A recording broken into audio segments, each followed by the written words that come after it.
നമുക്ക് വേണ്ടി ഒന്നും ചെയ്യാനായില്ലെങ്കിലും നമ്മളെ സന്തോഷിപ്പിക്കാൻ സ്നേഹിക്കുന്നവർ ചെയ്യുന്ന ശ്രമങ്ങൾ മാത്രം മതി മനസ്സ് നിറയാൻ, അതൊരു വാക്കിലൂടെ ആണെങ്കിൽ പോലും.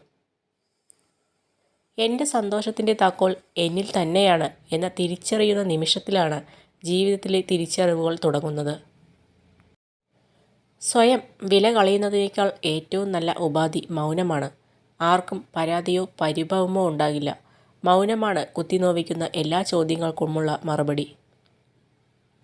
ജീവിതത്തിൽ ഭയം എവിടെ അവസാനിക്കുന്നുവോ അവിടെ ജീവിതത്തിൻ്റെ പുതിയ ഭാഗം ആരംഭിക്കുന്നു. നമ്മുടെ ജീവിതത്തിലെ നല്ല കാര്യങ്ങൾക്ക് ധൈര്യമായി മുന്നോട്ടിറങ്ങുക. വിജയം നിങ്ങൾക്ക് തീർച്ചയായും ലഭിക്കും. നിങ്ങളുടെ നിശബ്ദത അർഹിക്കുന്നവർക്ക് വേണ്ടി ഒരിക്കലും നിങ്ങളുടെ വാക്കുകൾ നഷ്ടപ്പെടുത്തരുത്. ചിലപ്പോഴെങ്കിലും ചിലർക്ക് കൊടുക്കാൻ പറ്റുന്ന ഏറ്റവും വലിയ ആയുധം നിശബ്ദതയാണ്. നമ്മുടെ കൂട്ടുകാരോടൊപ്പം സമയം ചിലവഴിക്കാൻ ആഗ്രഹിക്കുന്നതിൻ്റെ അത്രയും തന്നെ തനിച്ചാസ്വദിക്കാനും സമയം കണ്ടെത്തുക. കാരണം ഒരു നാൾ തനിച്ചാകേണ്ടി വരുമ്പോൾ നമുക്ക് അതും ആസ്വദിക്കാൻ പറ്റണം. നിങ്ങൾക്കൊരിക്കലും ഒരു നെഗറ്റീവ് വ്യക്തിയുമായി തർക്കത്തിൽ വിജയിക്കാനാവില്ല. അവർ അവർക്ക് അനുയോജ്യമായത് മാത്രം കേൾക്കുകയും പ്രതികരിക്കാൻ മാത്രം ശ്രദ്ധിക്കുകയും ചെയ്യുന്നു.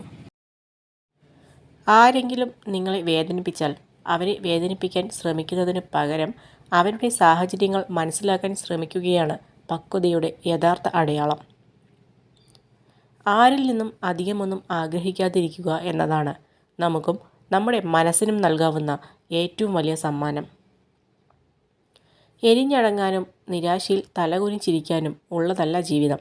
പ്രതീക്ഷയോടെ മുന്നേറുവാൻ ഉള്ളതാണ് ജീവിതം. യാത്ര തുടരാം നല്ല ചിന്തകളോടെ, കരുത്തുറ്റ മനസ്സോടെ. സ്നേഹമാണെങ്കിലും ബഹുമാനമാണെങ്കിലും സൗഹൃദമാണെങ്കിലും ആരിൽ നിന്നും പിടിച്ചു വാങ്ങുമ്പോഴല്ല, അവർ മനസ്സറിഞ്ഞ് നൽകുമ്പോഴാണ് മനോഹരമാകുന്നത്. നിങ്ങളുടെ കുറവുകളെക്കുറിച്ച് നിങ്ങളോട് തുറന്നു പറയാൻ മടിക്കുന്ന ഒരു സുഹൃത്തിനെ ഒരിക്കലും വിശ്വസിക്കരുത്. പിടിവാശി കൊണ്ടോ അഹംഭാവം കൊണ്ടോ ജീവിതത്തിൽ ഒന്നും നേടാൻ സാധ്യമല്ല. വിട്ടുവീഴ്ച കൊണ്ട് പലതും നേടാനാകും. തെറ്റുപറ്റിയാൽ ക്ഷമ ചോദിക്കുക. അതിൽ അഭിമാനം നഷ്ടപ്പെടില്ല. പകരം നല്ലൊരു വ്യക്തിത്വം രൂപപ്പെടുന്നു. സ്നേഹിച്ചു പിരിഞ്ഞവർക്ക് ഒരിക്കലും നല്ല സുഹൃത്തുക്കളാകാൻ കഴിയില്ല. കാരണം അവർ പരസ്പരം വേദനിപ്പിച്ചവരാണ്. അവർക്ക് ശത്രുക്കളാവാനും കഴിയില്ല. കാരണം ഒരിക്കൽ അവർ പരസ്പരം സ്നേഹിച്ചിരുന്നു. എന്നും എൻ്റേത് മാത്രമായിരിക്കണമെന്ന് കരുതിയിരുന്ന ചില ഇഷ്ടങ്ങൾ നഷ്ടപ്പെടുമ്പോൾ ഉള്ള വേദന പറഞ്ഞറിയിക്കാൻ കഴിയില്ല. അതിലും വേദനയാണ് നഷ്ടപ്പെട്ട ഇഷ്ടം മറ്റൊരാൾക്ക് സ്വന്തമായി എന്നറിയുന്നത്. നിങ്ങളുടെ പരാജയങ്ങളെക്കുറിച്ച് ചിന്തിച്ച് വിഷമിക്കേണ്ടതില്ല. പകരം നിങ്ങൾ ഒരു തവണ പോലും പരിശ്രമിച്ച് നോക്കാതെ നഷ്ടപ്പെടുത്തിയ അവസരങ്ങളെക്കുറിച്ച് ഓർത്തു നോക്കുക. ഒരു തെറ്റ് കണ്ടാൽ അത് ചൂണ്ടിക്കാണിക്കാതെ അടിമയായിട്ട് ജീവിക്കുന്നതിനേക്കാൾ നല്ലത് അത് ചൂണ്ടിക്കാണിച്ച് ശത്രുവായി ജീവിക്കുന്നതാണ്. നമ്മളെ സ്നേഹിച്ചവർ നഷ്ടപ്പെടുമ്പോൾ ഉണ്ടാകുന്ന വേദനയേക്കാൾ എത്രയോ ഇരട്ടി വേദനയാണ് സ്നേഹിച്ചവർ നമ്മളെ ചതിക്കുമ്പോൾ ഉണ്ടാകുന്നത്. ആരെയും ബോധ്യപ്പെടുത്താൻ വേണ്ടി ഒന്നും ചെയ്യരുത്. കാരണം അവനൊന്നും ജീവിതാവസാനം വരെ നമ്മുടെ കൂടെ കാണണമെന്ന് ഒരു ഉറപ്പുമില്ല. നമുക്ക് ശരിയെന്ന് തോന്നുന്നത് മാത്രം ചെയ്യുക. അതുകണ്ട് ഇഷ്ടപ്പെടുന്നവർ മാത്രം ഇഷ്ടപ്പെടട്ടെ.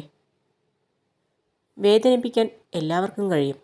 എന്നാൽ വേദനിക്കുന്നവർക്ക് അത് എത്ര ആഴത്തിൽ അനുഭവപ്പെടുമെന്നോ എങ്ങനെ ഉരുകിത്തീരുന്നുവെന്നോ അവർക്ക് മനസ്സിലാക്കാൻ കഴിയില്ല. ജീവിതത്തിലെ പ്രധാനപ്പെട്ട ഒരു പോരാളിയാണ് ക്ഷമ. കാരണം മിടുക്കനായ ഒരാൾക്ക് ചെയ്യാൻ കഴിയാത്തത് ക്ഷമയുള്ള ഒരാൾക്ക് നേടാനാകും.